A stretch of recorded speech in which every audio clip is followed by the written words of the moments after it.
Good morning, everybody. My name is Monica Castro, and today I'm going to be talking about change in prevention against human trafficking in the United States over the last 10 years.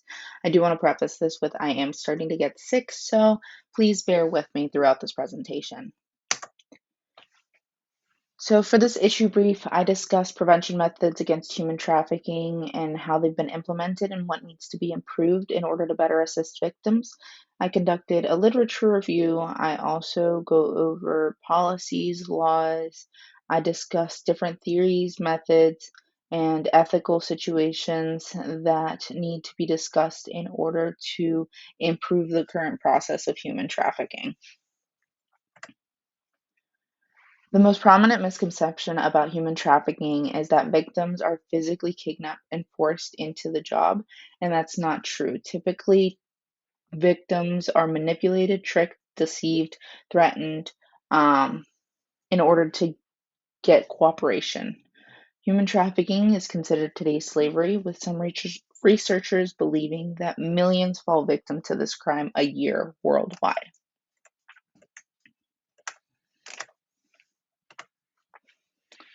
Human trafficking has been an issue worldwide for centuries, but in the early 1900s, it became a political issue in the United States. Women and children are the ones who are most frequently trafficked for sexual and non sexual reasons, and victims of human trafficking are exploited and taken advantage of for monetary reasons. So they are always trafficked in order for somebody to get money out of it on the other end. On average, anywhere between 14,500 and 17,500 individuals are trafficked into the United States annually. The U.S. Department of State defines the trafficking of persons as the recruitment, harboring, transportation, provision, or obtaining of a person for labor or services through the use of force, fraud, or coercion for subjection to involuntary servitude, peonage, debit bondage, or slavery.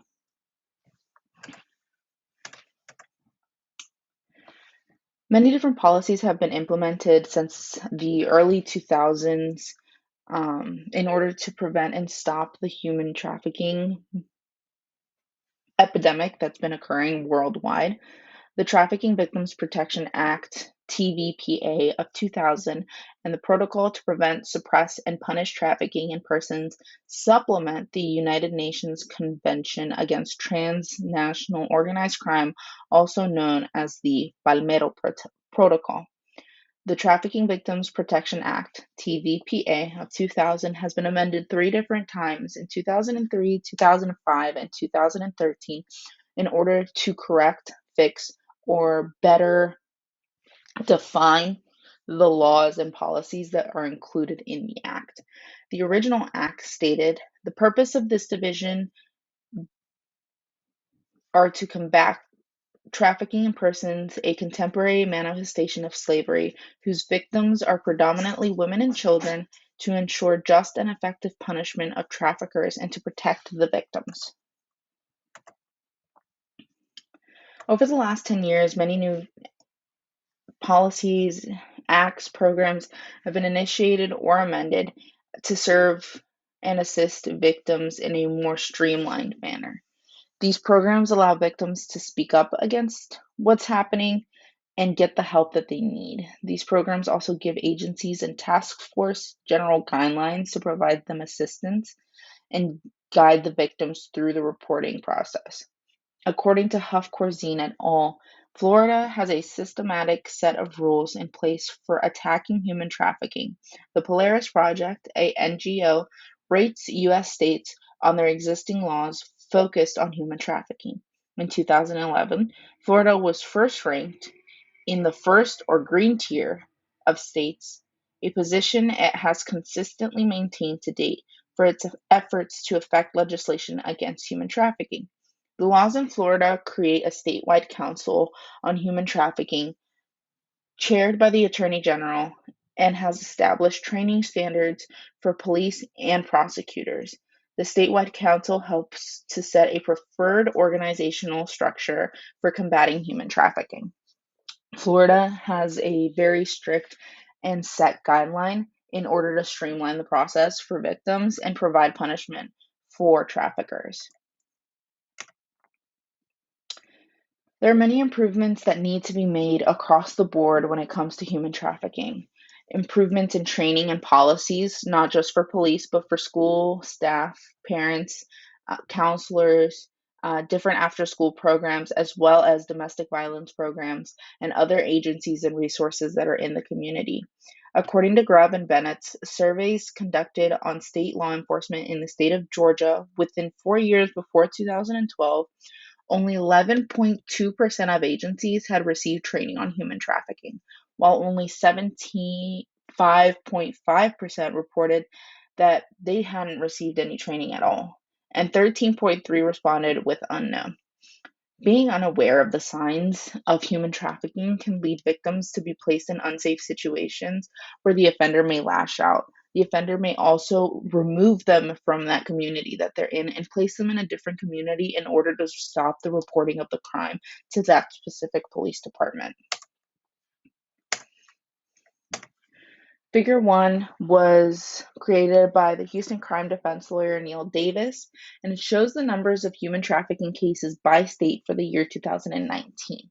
So, as we can see, California, Texas, Florida have the highest number of human trafficking victims: 1,500, 1,080, and 896. So, these are the number of cases that have been opened by individuals for the crime of human trafficking. This graph or map was also created by the defense lawyer Neil Davis, and it shows the number of arrests that have been made per state involving human trafficking in 2019. So, as we can see, the numbers are significantly different. Texas has 450 arrests made for human trafficking, but it had 1,080 cases that had been open.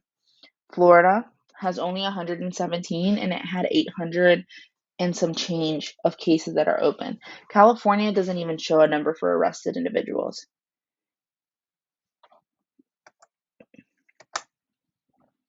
This last figure shows the percentage of ages of individuals who are trafficked in the US. So as we can see, 75% are 18 or older, and then 25% are under the age of 18.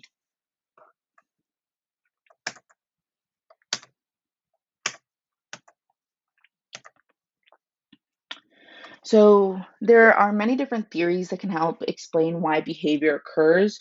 For mine, I focused on strain theory and enemy theory. Strain theory states that certain situations or negative emotions may lead people to cope with or through criminal actions.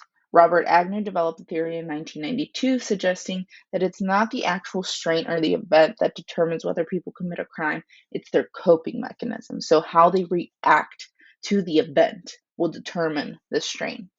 Agnew also states that strain theory focuses explicitly on negative relationships with others, relationships in which the individual is not treated how he or she wants to be treated. He later added that relationships in which others present the individual with noxious or negative stimuli impact what's going on. So, in human trafficking situations, we can see that the trafficker is the individual who is causing the negative stimuli to the victim, and the victim is then reacting or coping to that event in a manner that leads to uh, behavior that we wouldn't consider um, maybe acceptable or normal. Anime theory states that most people want money and success, and this road to success differs for people based on their circumstances and situations. It theorizes that all people want the same thing regardless of their class. Enemy theory explains that the value of American society creates the right environment for criminal activity, and wanting to achieve specific goals leads people to commit crimes because they think it is a faster way.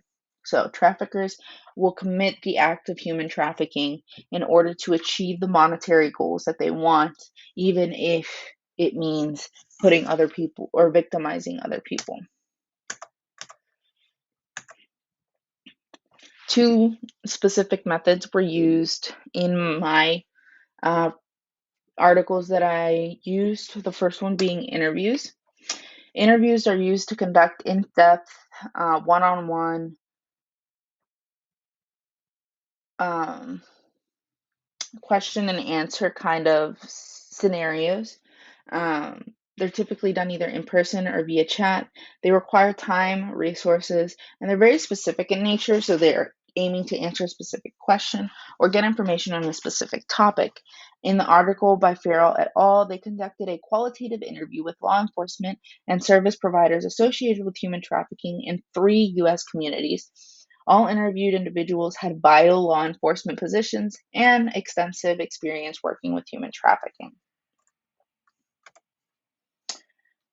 The other method that was used are surveys. Surveys are used to collect information about the topic a researcher is trying to cover.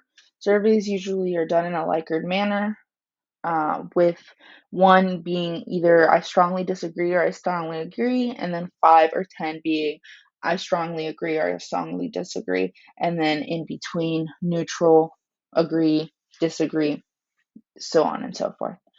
Deborah Grubb and Catherine Bennett used this method in their study. Methods employed in the survey made use of unidimensional Likert scale responses, closed question responses, and 2 open-ended comment sections designed to obtain candid remarks.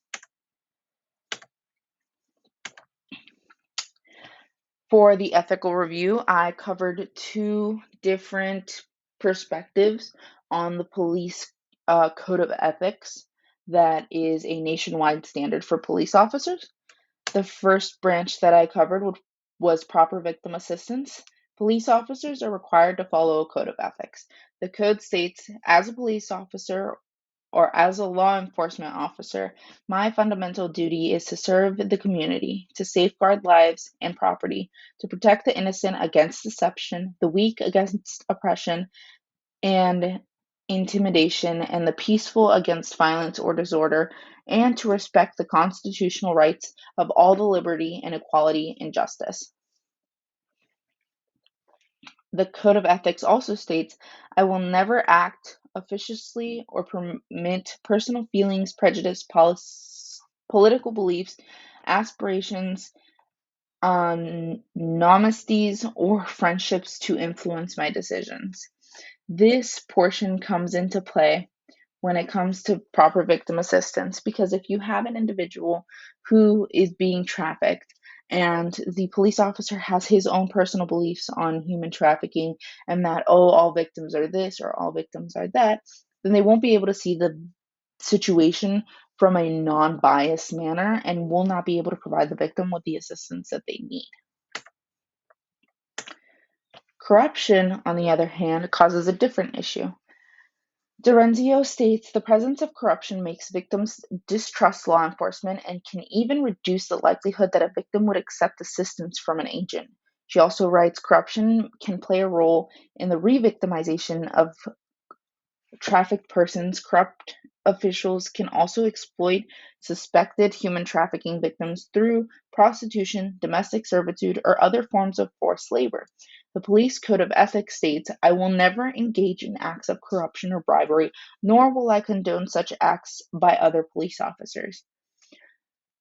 So if you have a situation in which a trafficker is trying to bribe a police officer into becoming part of their ring and letting them slide every time there's a situation that goes on and not getting arrested, that police officer is then placed in an ethical situation in where he has to decide whether to obtain this code or to become a corrupt officer and work with the ring.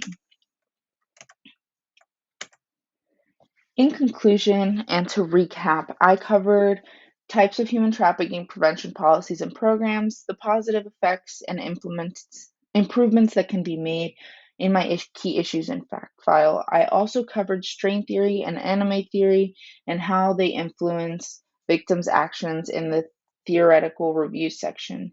In the methods section, I discussed literature reviews and interviews and how they helped to improve the data we've used for the essay. And finally, in the ethics section, I covered proper victim assistance and corruption and the ethical issues that come with those two. Human trafficking is a topic that needs to be discussed and advocated for. It is currently becoming a issue that has been growing and causing economic, emotional, psychological damage for millions and millions of people. Um, Thank you so much for listening to my presentation and for your time. Here are all of my sources that I used for the essay and for this presentation. I want to thank you once again, and I wish everybody luck on the end of semester projects and finals. Thanks, guys.